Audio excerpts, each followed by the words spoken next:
Bonjour.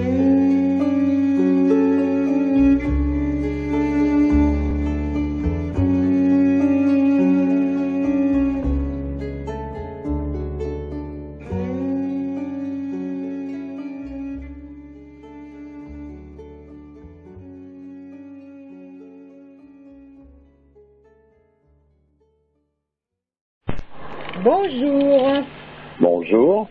Alors, il y a quelqu'un qui te demande que représente le rêve dans le monde traditionnel. Alors bon, je sais que ça n'a pas trop d'intérêt pour toi, mais en psychologie analytique, le rêve représente une soupape de sécurité pour l'inconscient.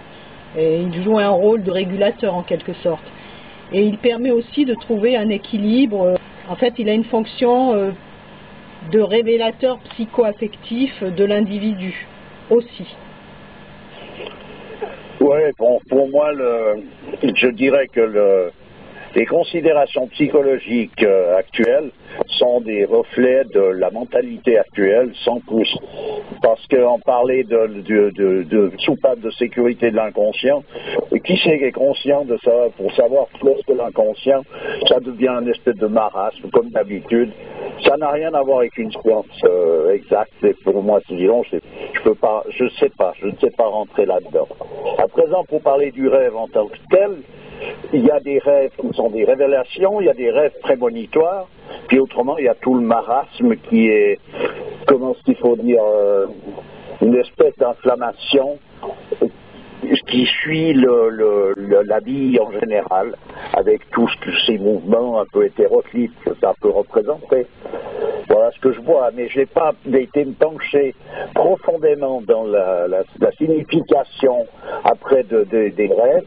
Moi, le seul rêve qui peut m'intéresser véritablement, c'est un rêve révélatoire, et ce rêve révélatoire se reconnaît tout de suite dans le rêve et au réveil. C'est comme un éclair. Il n'y a aucun doute. Voilà. Il s'agit là de l'expression même de la vérité comme telle, qui elle n'a pas besoin de preuve parce qu'elle est la preuve elle-même. Voilà. Le restant, je ne sais pas.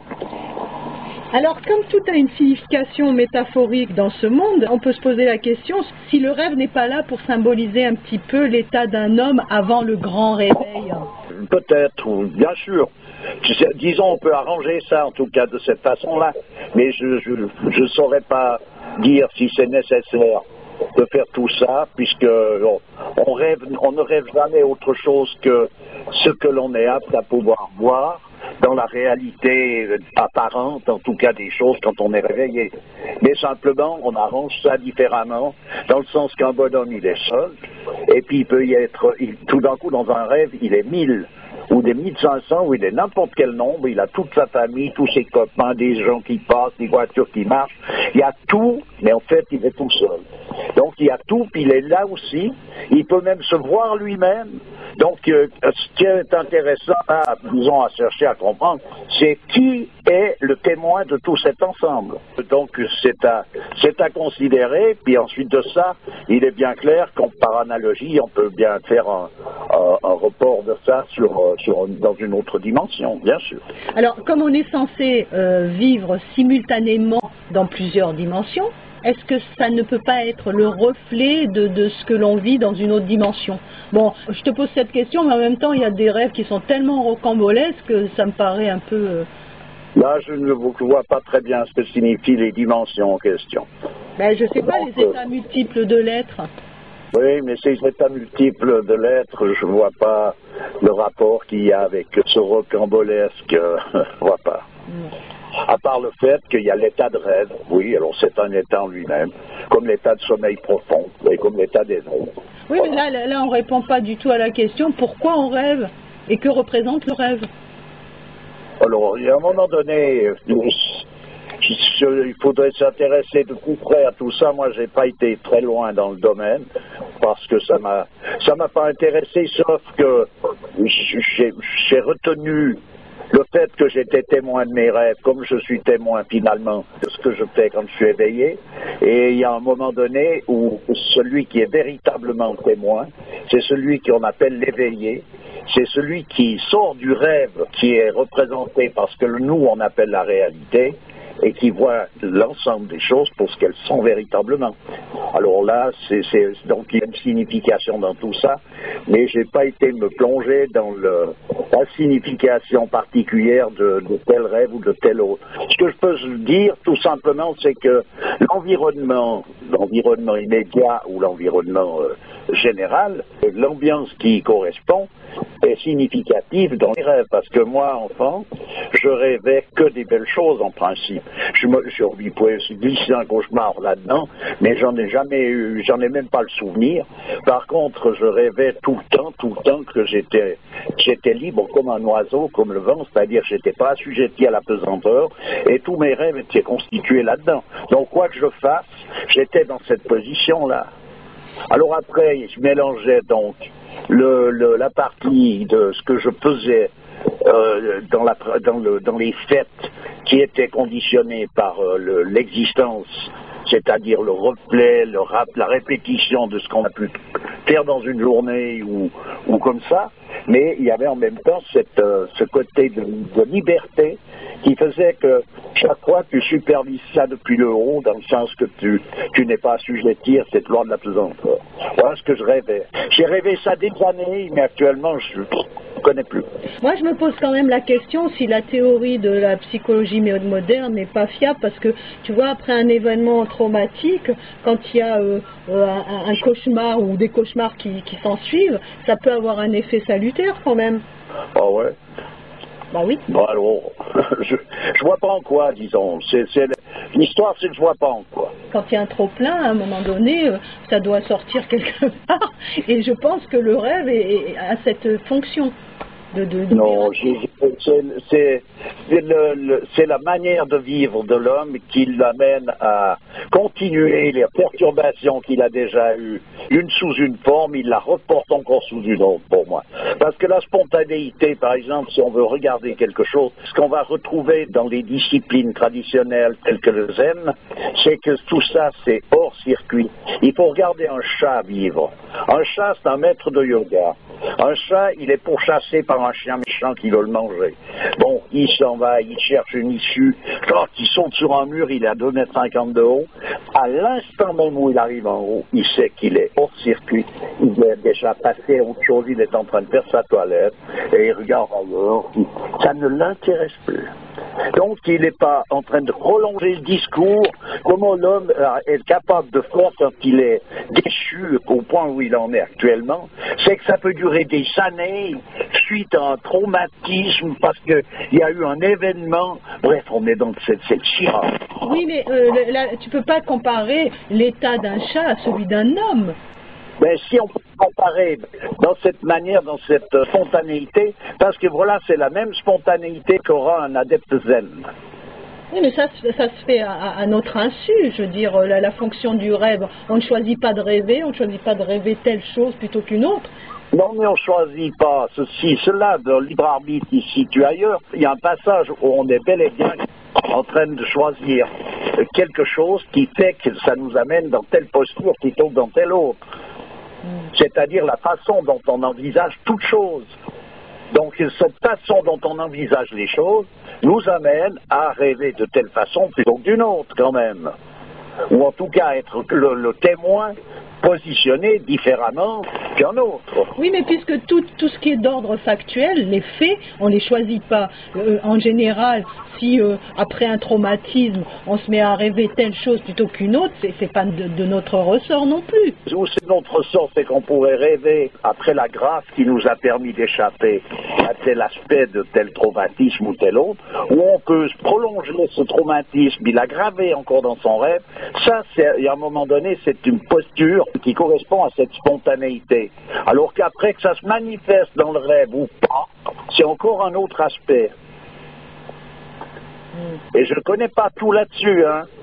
Donc, mais simplement, moi, tout ce qui est considéré par ce qu'ils appellent la science dans la psychologie, pour moi, ça ne représente aucun intérêt, tout simplement. Enfin, c'est des élucubrations de différents personnages qui ont découvert je ne sais pas quoi, dans des conditions souvent très douteuses. Il n'y a qu'à voir la vie de personnages bien connus qui font office Oui, oui, mais on peut pas, là, dans ce cas-là non plus, jeter le bébé avec l'eau du bain. Il y a peut-être des choses quand même qui sont peut-être cohérentes. Là, je bois pas de bébé, moi. Tu vois pas Donc, je ne vais pas le jeter. Je bois de la base. C'est même pas un bain, c'est un peu une mare. Voilà. Des eaux troubles. D'accord, Ouais, bon, on a compris.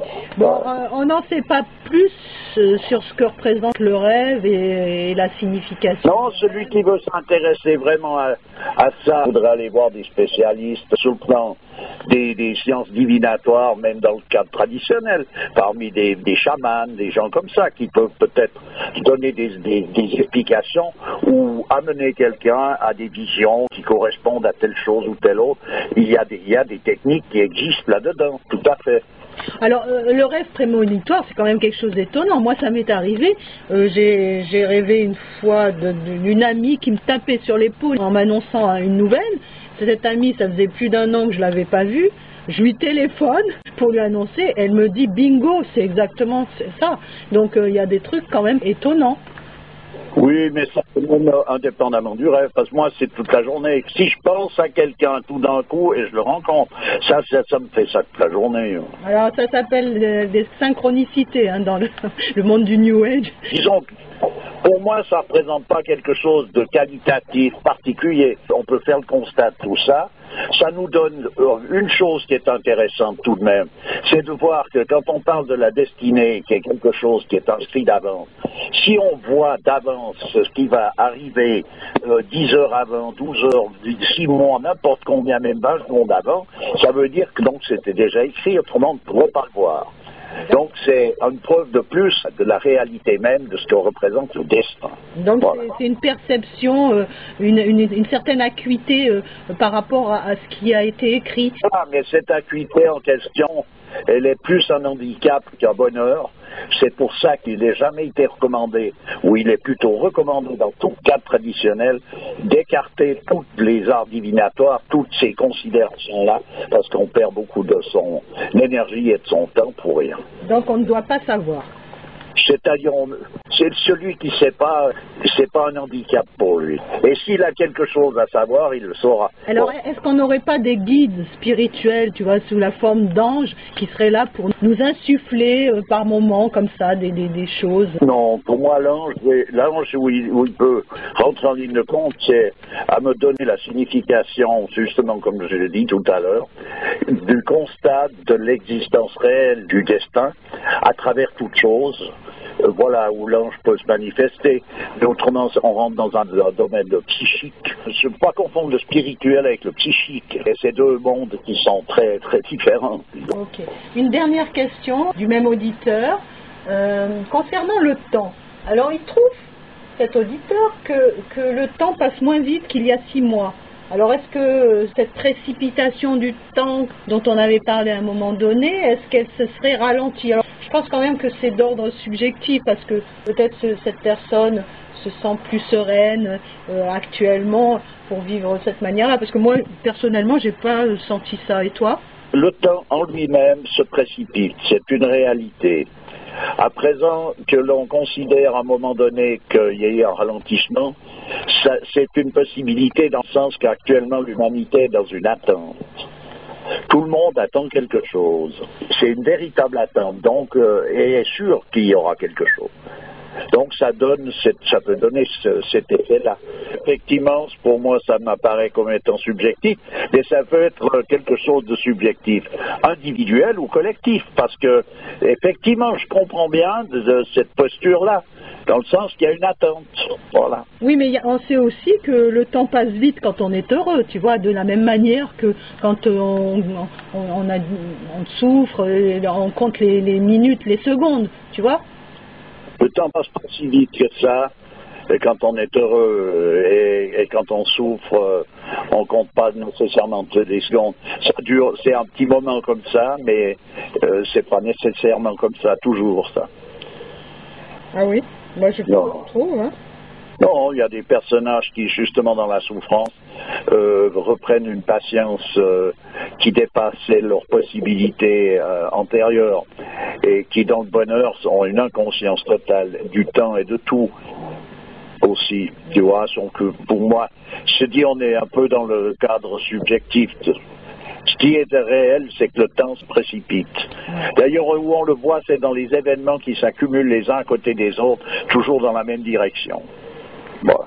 Il y a aussi une relativité du temps quand il y a une accélération spatiale d'un point à un autre. Tu vois, par exemple, dans le parachutisme, en chute libre, il y a une accélération. Ouais. Et finalement, on dirait qu'il y a une distension du temps, c'est-à-dire que une seconde peut paraître une minute. Oui, mais ce qu'on dit, c'est que c'est très suggestif, tout ça. Mais ça veut pas dire que ça n'a pas de sens. C'est le cartésianisme qui amène à l'homme, à amener l'homme à se partager en deux parties. C'est-à-dire cet aspect matériel et c'est ce qu'ils appellent l'esprit qui correspond finalement à la pensée. Mais dans le cadre traditionnel, c'est pas comme ça. Disons, il y a bien la matière, il y a le psychisme, la psyché, puis il y a le spirituel, c'est-à-dire qui est l'esprit. L'esprit, c'est le spirituel. Donc, il y a trois dimensions, et après, là-dedans, il y a tout en jeu. Il faut rentrer dans une étude assez approfondie pour commencer à y comprendre quelque chose, disons. Et donc, les scientifiques modernes, ils ont fait des expériences justement par rapport à cela, en élaborant une théorie, celle de remonter le temps, tu vois. Oui, le rêve de la science, de la science moderne, c'est en fait le cauchemar de la création. Voilà ce que c'est. Bon, ben, ça sera la petite phrase finale. Hein. Je ne vais pas te contredire. Oui, c'est quelque chose de très réfléchi. C'est pas dit au hasard. Je veux dire, c'est comme ça, en réalité. On a bien compris. Et si on veut le constater, il n'y a qu'à voir les bienfaits de notre de notre progrès par rapport à l'état de simple sauvage qui habite les fins fonds des forêts. Voilà où on est. On baigne dans la machine, dans la puanteur, dans la saleté, on mange du frelaté. Il y a tout y est. Il n'y en a pas une qui passe à côté. Ah bah tiens, je vais mettre un petit lien, pas un petit lien, je vais mettre une petite vidéo dans mes favoris sur la dernière, ça fait un moment qu'ils l'ont créé, invention scientifique, l'Active Denial System, tiens. Eh ben oui, pourquoi pas. Voilà, comme ça corroborera ta dernière phrase finale. Ok, et puis comme je vois que tu m'as rappelé aujourd'hui, c'est que ta santé va un poil mieux quand même. Bah écoute, il y a des hauts et des bas. Je suis en haut de ma courbe bioénergétique. Ben alors, reste-y, tu y es bien là-haut. Allez, bonne journée. Pareillement. Au revoir. Au revoir.